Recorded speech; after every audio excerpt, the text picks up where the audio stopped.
la parole de Dieu dans ce merveilleux passage d'Éphésiens, chapitre 2, et on va le relire, pas uniquement le verset 8 qui nous intéresse, mais on va lire particulièrement à partir du premier verset. Nous allons lire les 10 premiers versets du chapitre 2 d'Éphésiens. Vous étiez, ça c'est dans le passé, vous étiez morts par vos offenses et par vos péchés dans lesquels vous marchiez autrefois. Selon le train de ce monde, selon le prince de la puissance de l'air, on sait qui il est, c'est Satan.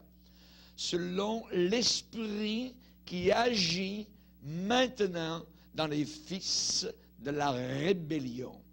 Nous tous aussi, nous étions de leur nombre et nous vivions autrefois selon les convoitises de notre chair, accomplissant les volontés de la chair et de nos pensées.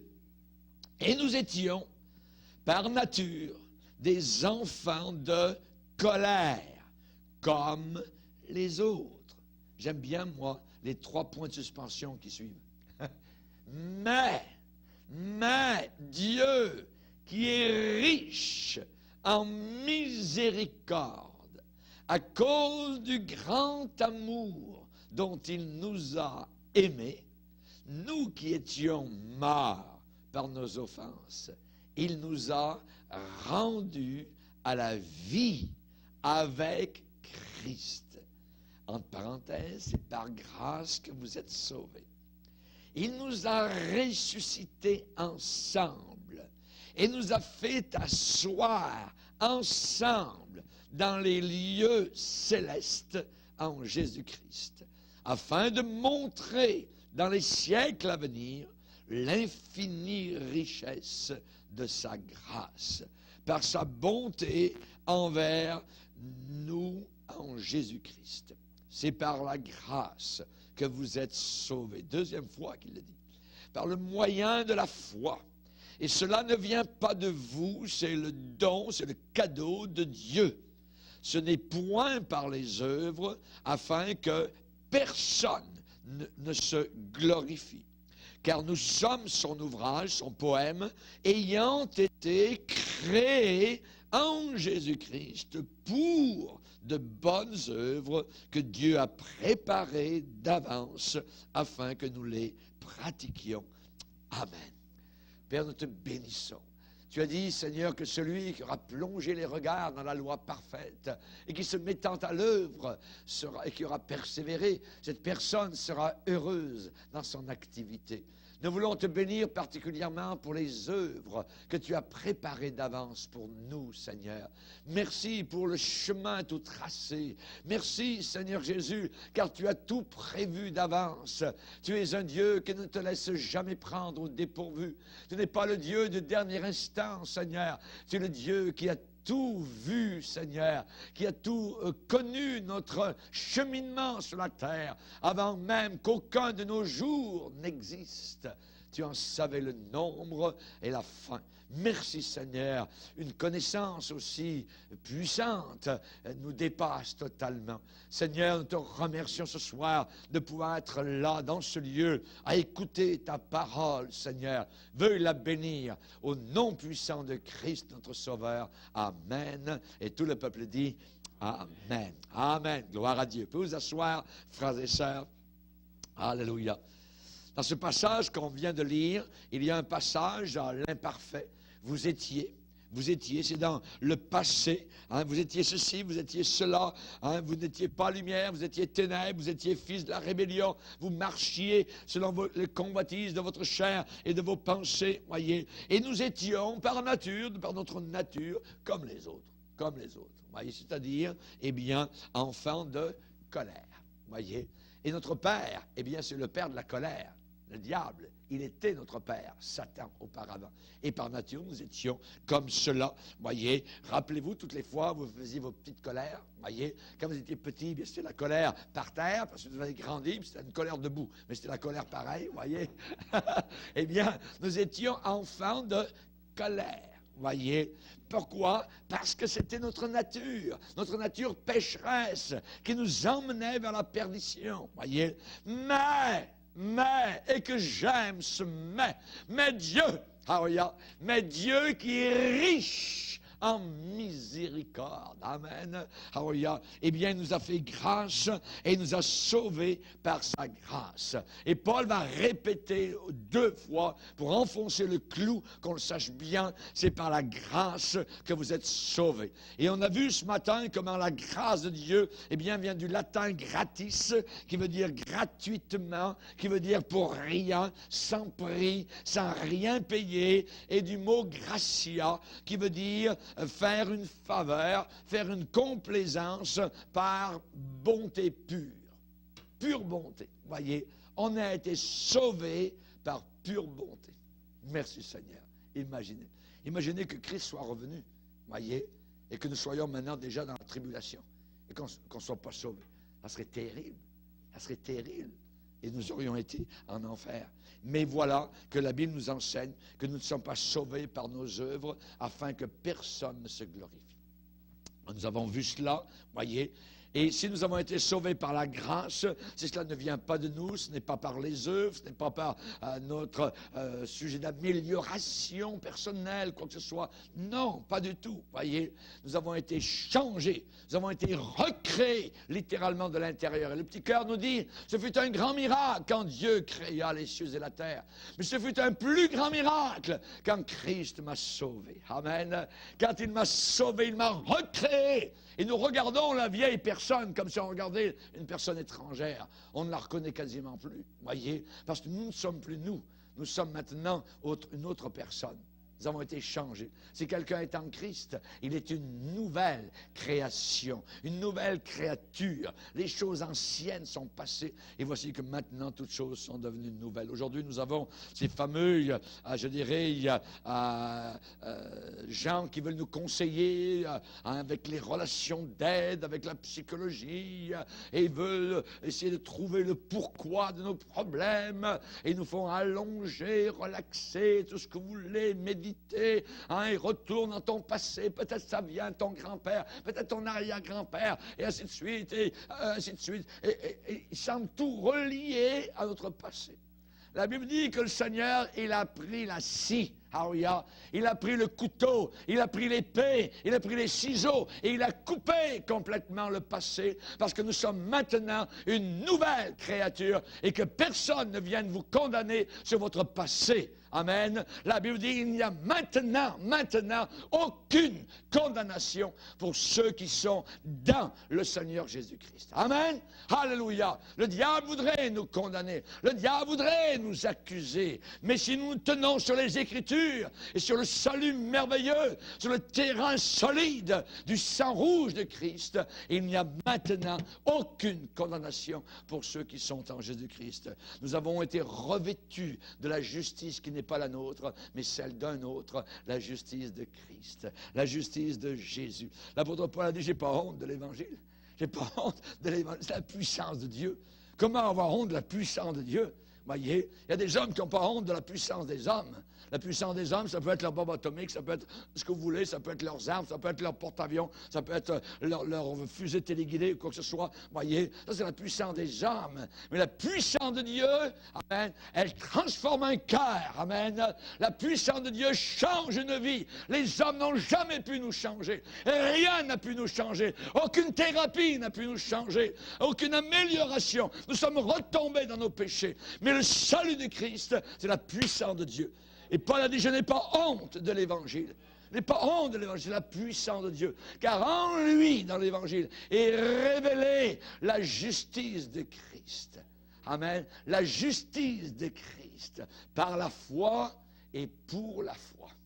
Comme il est écrit, mon juste vivra par la foi. Par la foi.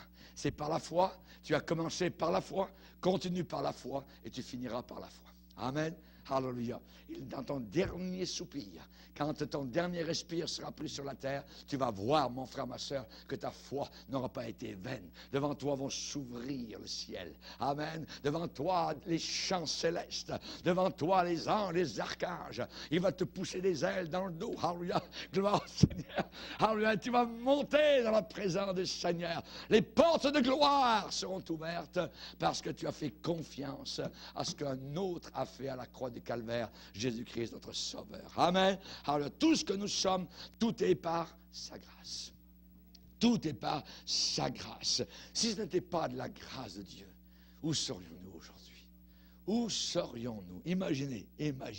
Hein? Mais tout est par grâce. On ne peut prendre absolument aucun crédit de ce qui a été fait dans nos vies. On ne peut pas dire, je le méritais un petit peu, c'est pas si pire. Hein, si on se compare aux uns aux autres, voyez, non, ne te compare pas aux autres. Compare-toi à Christ. Et devant Christ, amen, tu vas dire comme Ésaïe, malheur à moi, malheur à moi.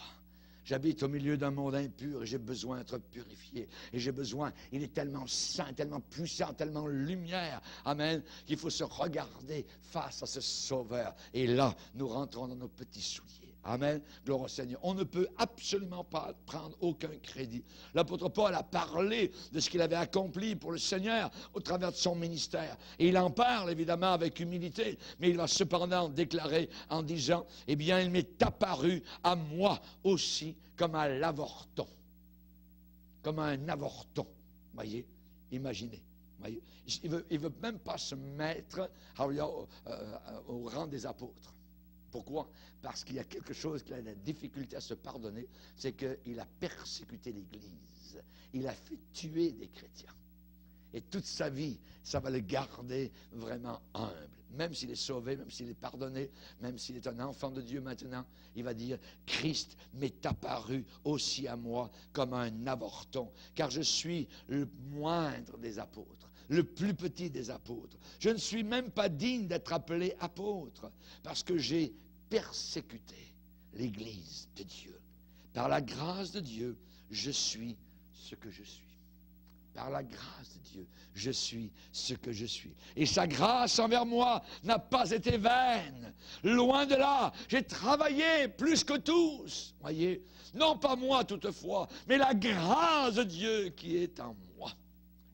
La grâce de Dieu, c'est quelque chose de merveilleux. Elle est capable d'œuvrer en nous, de nous faire agir. Alors, il y a ce cadeau non mérité, cette grâce gratuite, vous voyez, même si c'est un pléonasme, vous voyez, c'est comme monter en haut, descendre en bas, vous voyez. La grâce, c'est gratuit, vous voyez, mais c'est là, amen. Et Paul va dire, je suis ce que je suis par la grâce de Dieu. Par la grâce de Dieu, amen. Il y a des gens qui ne sont pas chrétiens, et parfois, ils peuvent avoir une apparence extérieure de piété, mais ils ne sont pas acceptables aux yeux de Dieu.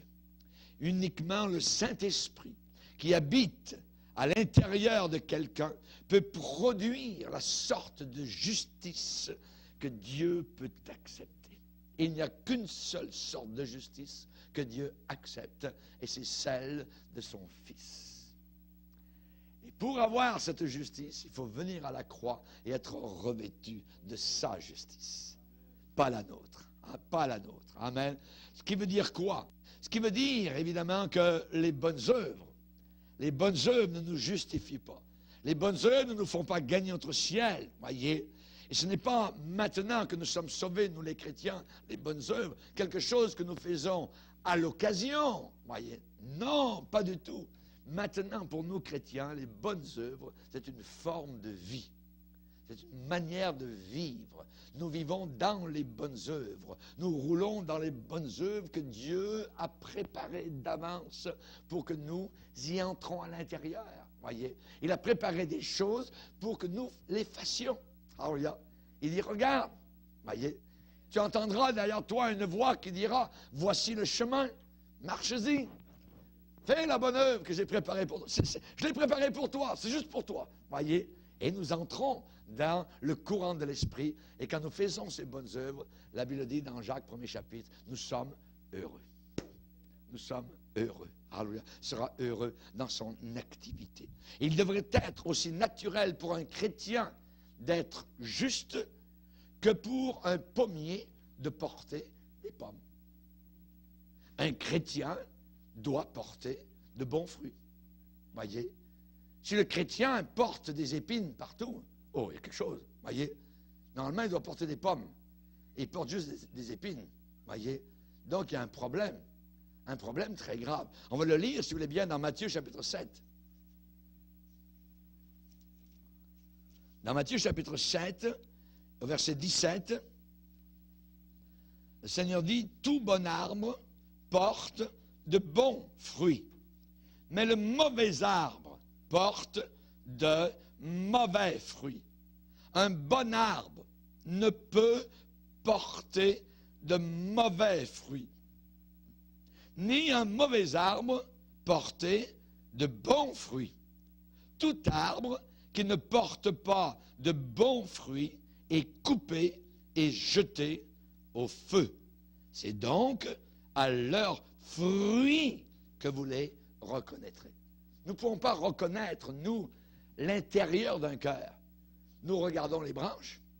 Je ne peux pas entrer dans le tronc de l'arbre. Pour moi, si c'est la bonne sève, mais à la bonne saison, je vais voir s'il y a des pommes, ou s'il y a des ronces, s'il y a des épines, quelle sorte d'arbre est porté. Si c'est un pommier, normalement, il devrait porter des pommes. Et nous, comme chrétiens, si nous sommes animés de la sève de Christ, de la semence de Christ, de l'Esprit de Dieu qui est au-dedans de nous, normalement, nous devrions porter de bons fruits sur nos branches. Amen. C'est tout à fait normal.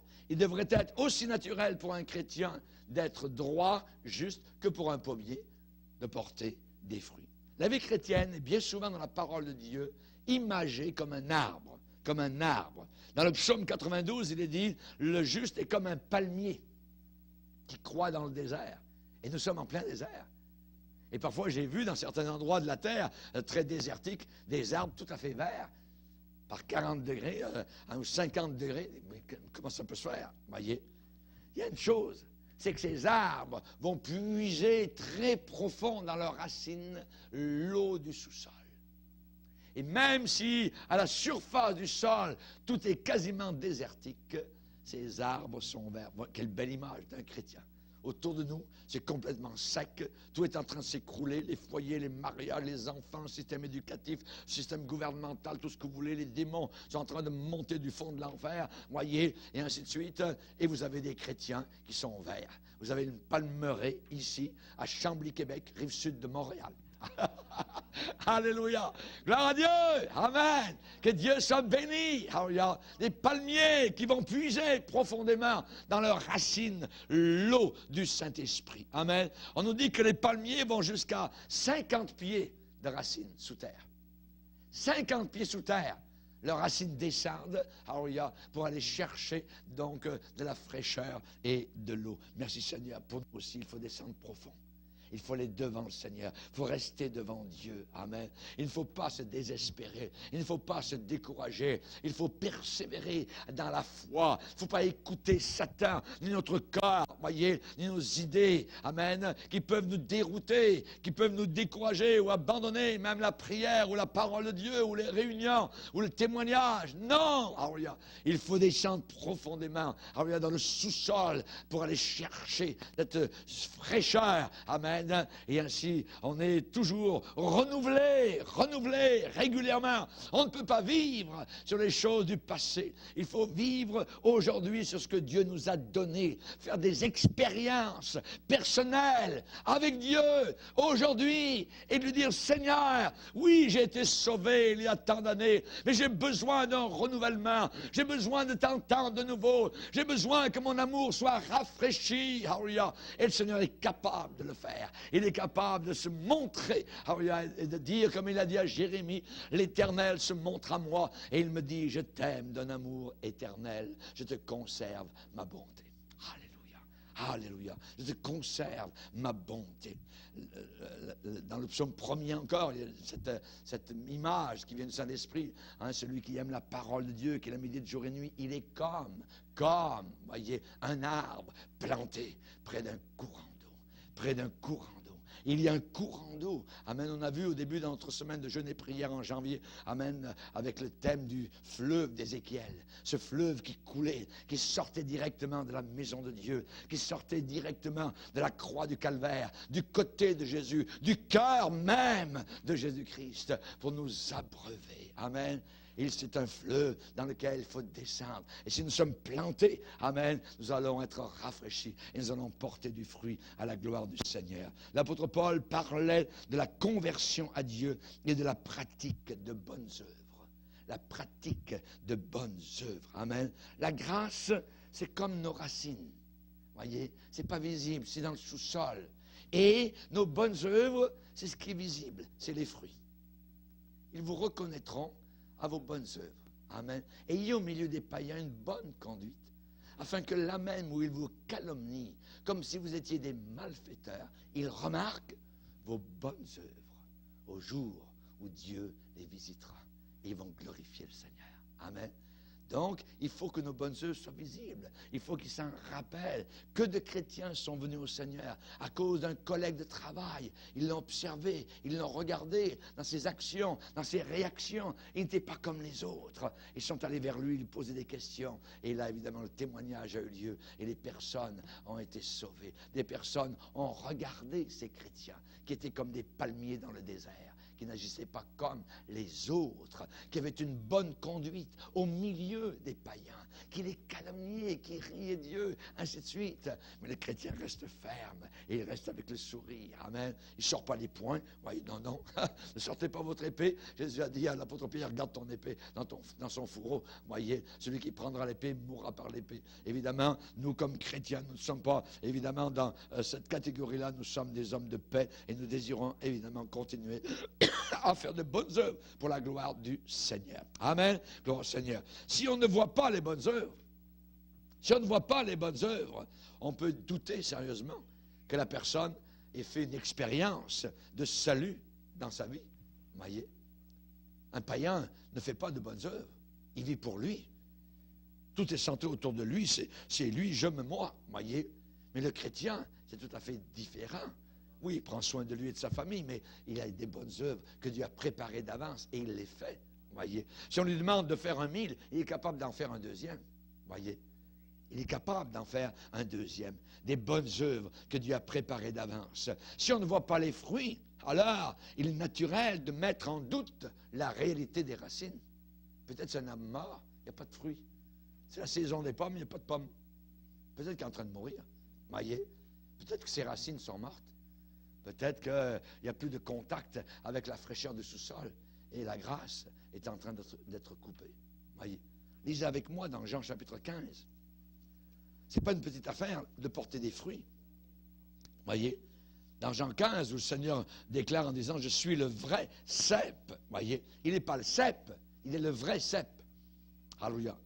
Et mon Père est le vigneron.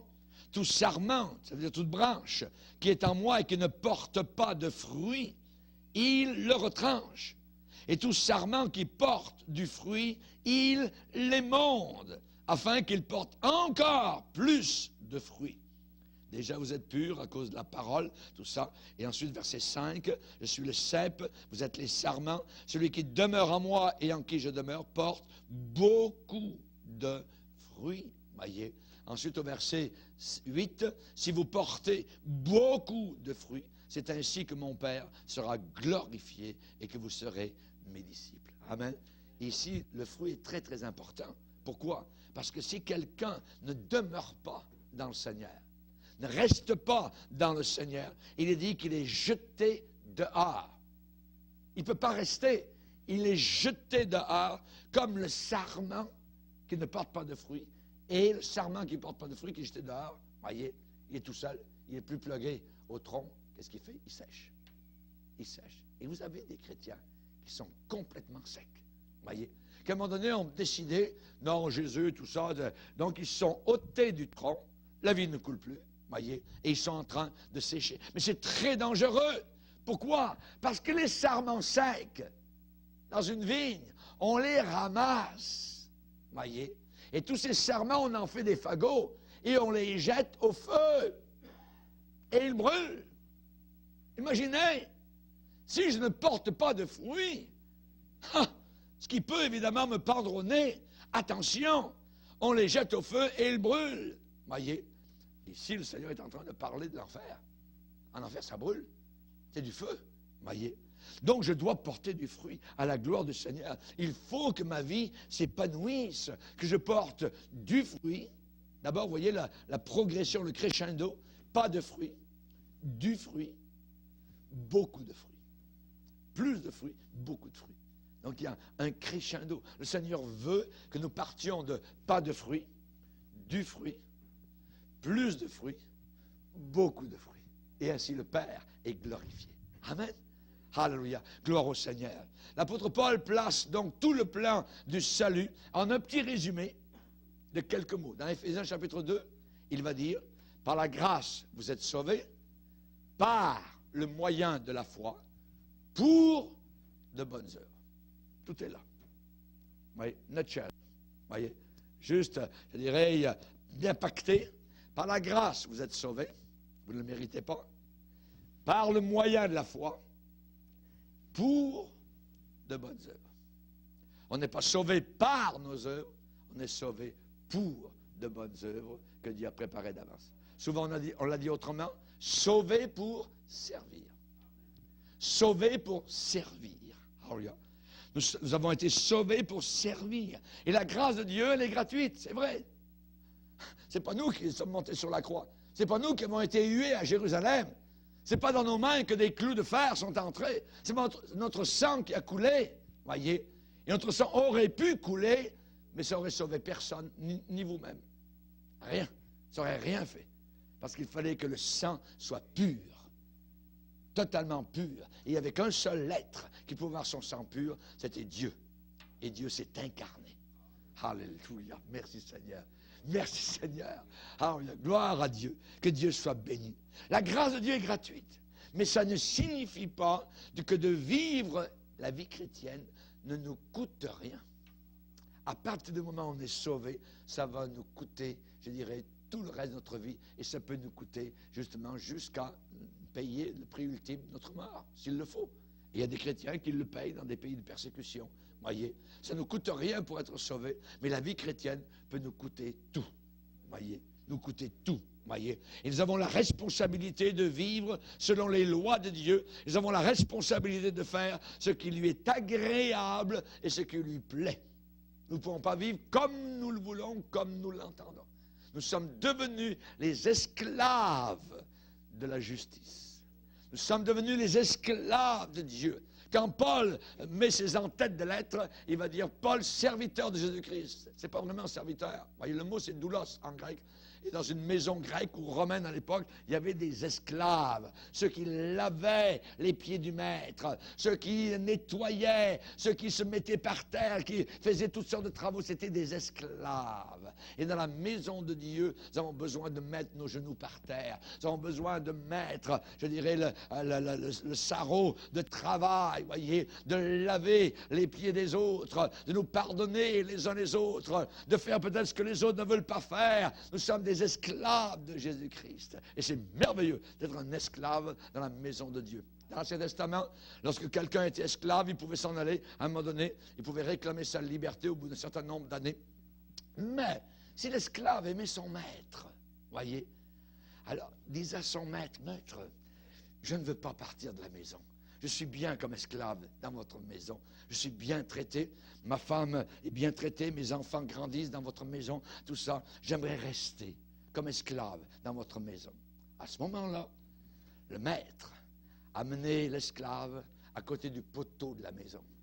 Et il mettait son oreille sur le poteau. Et il perçait avec un petit outil l'oreille de l'esclave. Ce qui voulait dire que maintenant, cet esclave resterait tout le temps dans cette maison-là.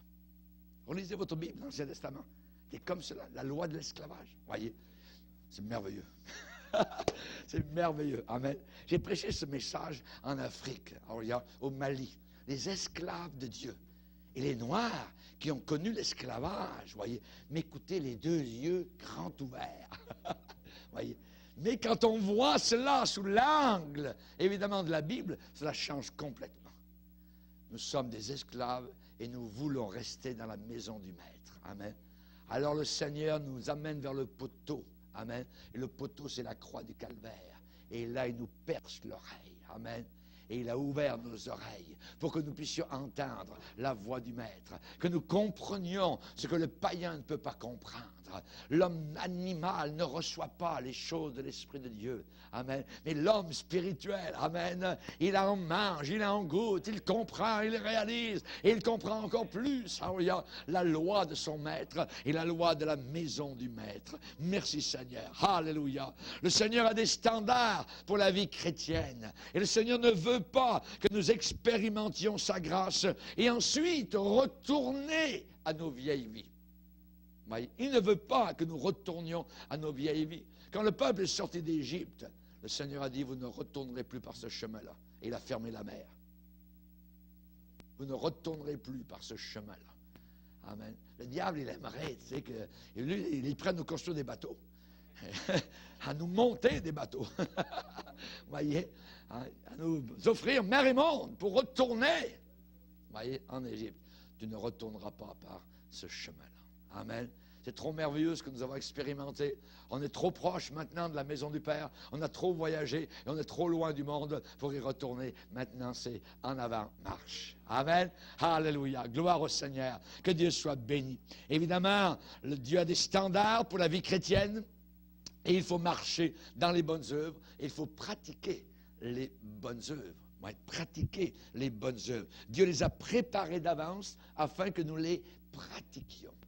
Les pratiquions. Voyez, il faut entrer dans ces bonnes œuvres. Donc, il faut prendre un pas à la fois dans cette marche. Et notre marche devrait être parfaitement droite. Notre marche devrait être parfaitement droite, jamais malhonnête, jamais tordue, voyez, jamais de travers. Notre marche de justice.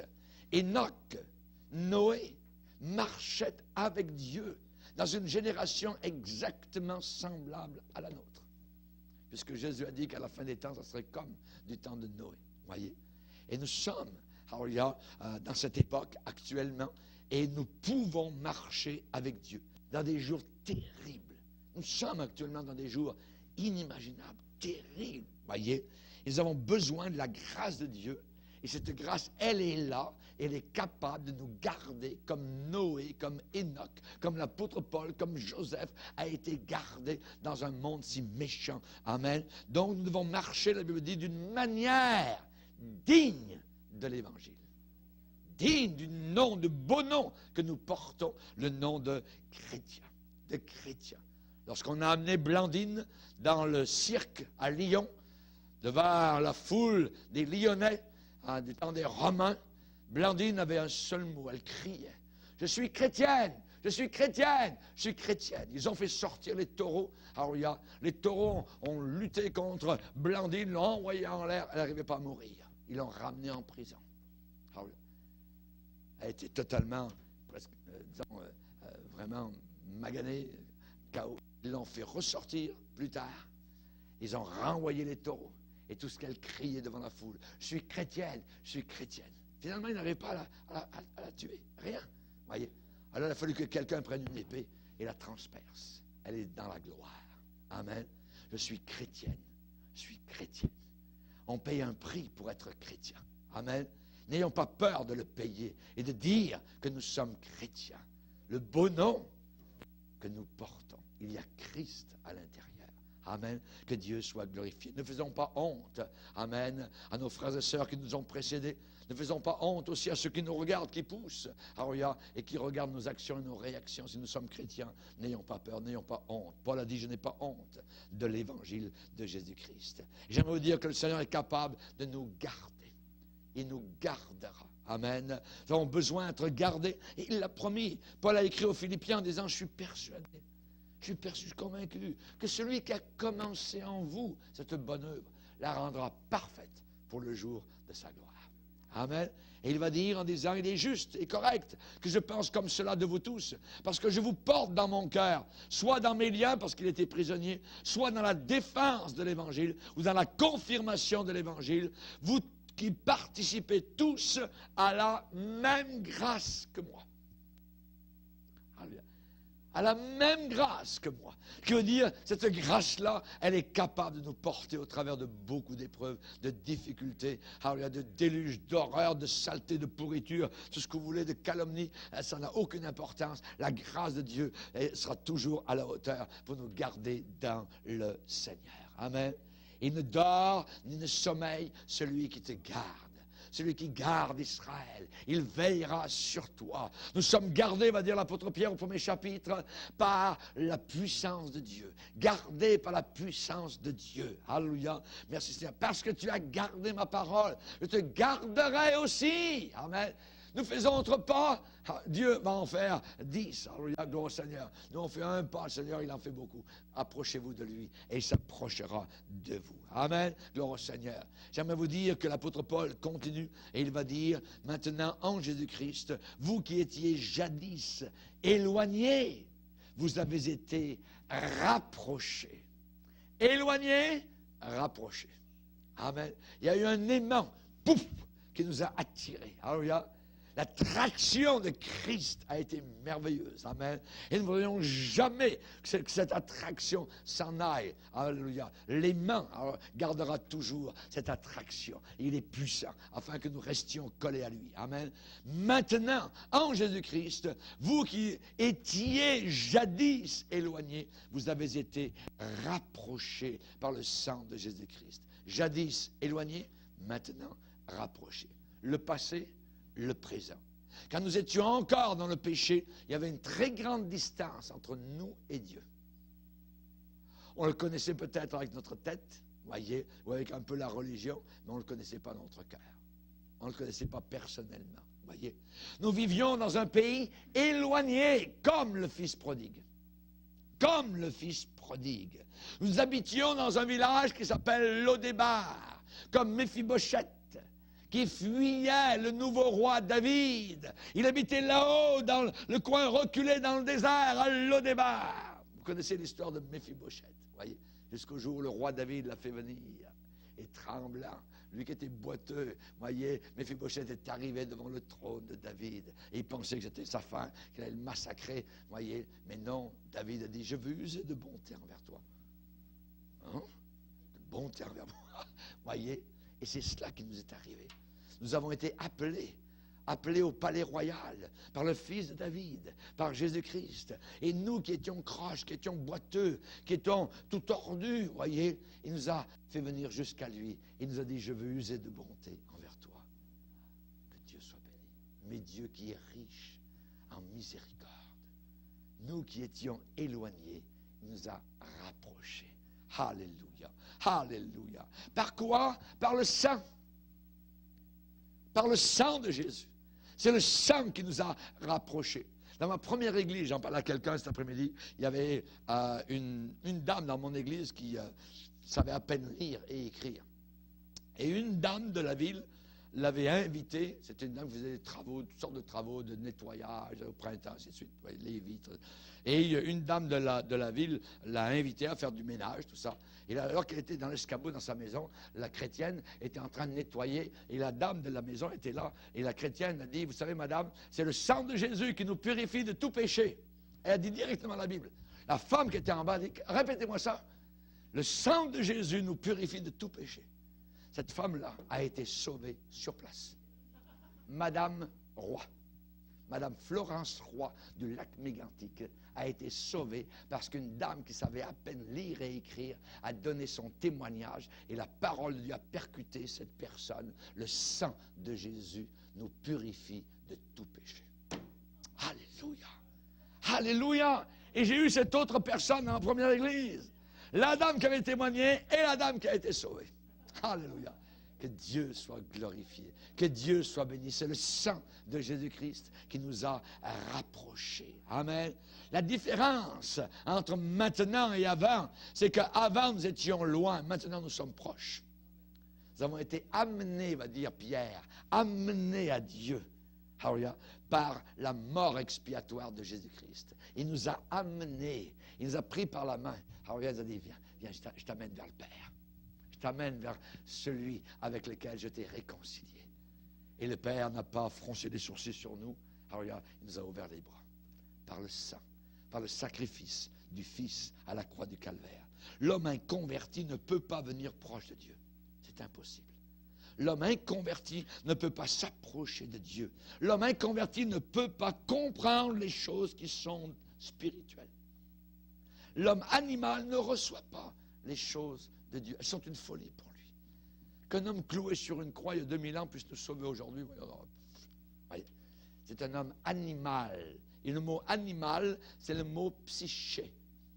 L'homme psychique ne reçoit pas. Voyez, c'est l'homme spirituel. C'est l'homme qui a eu le cœur ouvert par le Saint-Esprit, qui comprend ces choses-là et qui les apprécie. Amen. L'apôtre Pierre va dire cela d'une autre manière. Il va dire la même chose que l'apôtre Paul, mais il le dit d'une autre manière. Il va le dire, vous au contraire, vous êtes une race élue, un sacerdoce royal, une nation sainte, mise à part, un peuple acquis, gloire au Seigneur, afin que vous annonciez les vertus de celui qui vous a appelé des ténèbres à son admirable lumière. Vous qui autrefois n'étiez pas le peuple de Dieu et qui maintenant êtes le peuple de Dieu. Vous qui n'aviez pas obtenu miséricorde et qui maintenant avez obtenu miséricorde. Alléluia. Merci Seigneur, que Dieu soit béni, rapproché par le sang de Christ. Alléluia.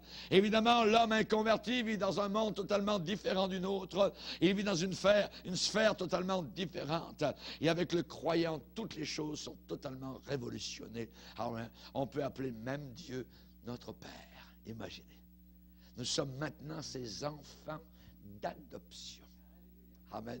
Nous étions orphelins auparavant. Maintenant, nous avons été adoptés. Amen. Peut-être que vous avez été adopté par une famille ou quelqu'un, ou un père ou une mère qui vous a adopté, et vous savez ce que veut dire l'adoption. Voyez? Eh bien, Dieu nous a adoptés. Dans Romains 8, il est dit, nous sommes des fils d'adoption, des filles d'adoption, faisant partie de sa famille. Nous sommes enfants de Dieu. Ah oui.